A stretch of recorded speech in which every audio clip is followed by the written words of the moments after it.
A UN commission has called Israel's and Egypt's blockade of Gaza a war crime and possibly a crime against humanity. It's been recommended to refer the matter to the International Criminal Court unless the situation soon improves in the region, where over 80% of people remain below the poverty line. Paula Sleer from Israel has more.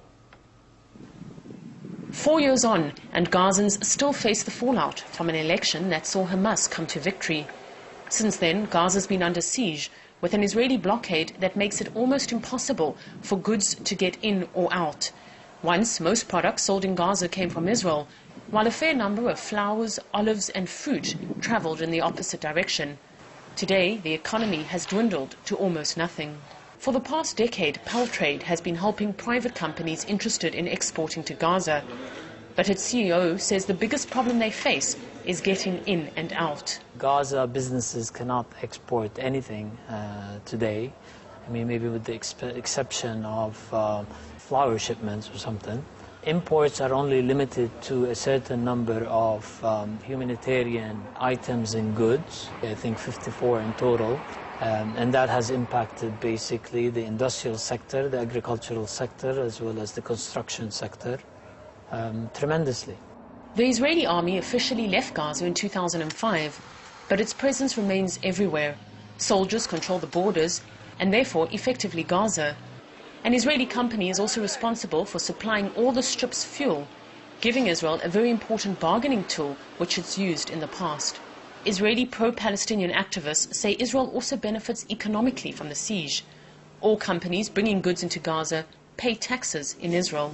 All of the aid that comes into Gaza has to come from through Israel. Much of it is actually bought in Israel. It's something that Israel doesn't admit, but there is an economic interest for them to have Gazans depend on international aid. Israel justifies the lengthy border procedures for security reasons. You can't have it both ways, argue Israelis. Hamas poses a real threat to the security of this country, and by making life almost unbearable for ordinary Gazans, Israelis are also hoping Hamas will lose support. At the best of times, the Palestinian economy is only about 6 or 7% the size of Israel's. Right now, it's decreased to 3%. But in stark contrast to the economy in Gaza, the standard of living of Palestinians in the West Bank has been steadily climbing. Ephraim Klayman says it's a direct result of the different governments. Politicians in the West Bank deal with Israel. In Gaza, they don't. Gaza was under siege. It had a war and was also under siege ever since the Hamas government came into power as part of an attempt to dislocate it by making life for people rather miserable and telling them that being governed by Hamas is not a very good deal. While in the West Bank, on the contrary, there is a government which is ready to cooperate. Yusuf Abu Aida's business has been deteriorating rapidly. Last year's war was almost at the end. I keep wondering what our fault was and why they did it to us.